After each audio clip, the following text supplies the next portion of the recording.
Restoring trust in federal elections. On Capitol Hill today, House lawmakers exploring ways to reform the electoral system, with Republicans proposing legislation dubbed the Make Elections Great Again Act. NTD's Sam Wong has the details.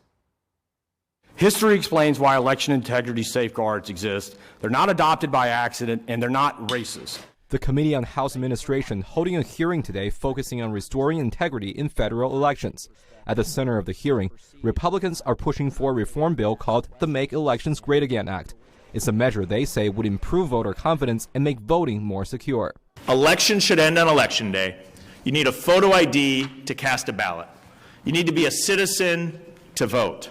You need an audible paper trail, and you shouldn't mail a ballot to people that don't request them. The SAVE Act is very important. Voter ID, I mean, if you look at it, no mail-in voting, and you have to have proof of citizenship. The push comes as the House is set to vote on the Save America Act this week, a bill backed by President Trump that requires proof of citizenship to vote in federal elections.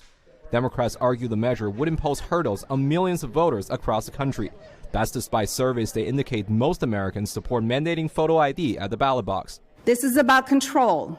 It is about silencing people who do not agree with Republican policies and about blocking women from the ballot. The American public is resoundingly in support of this.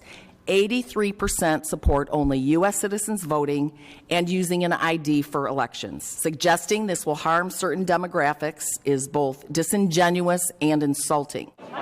As of now, 13 U.S. states and Washington, D.C. do not require any documentation to cast a ballot in person. And with mail-in voting becoming more common, some say that the current electoral system opens the door to more fraud and abuse.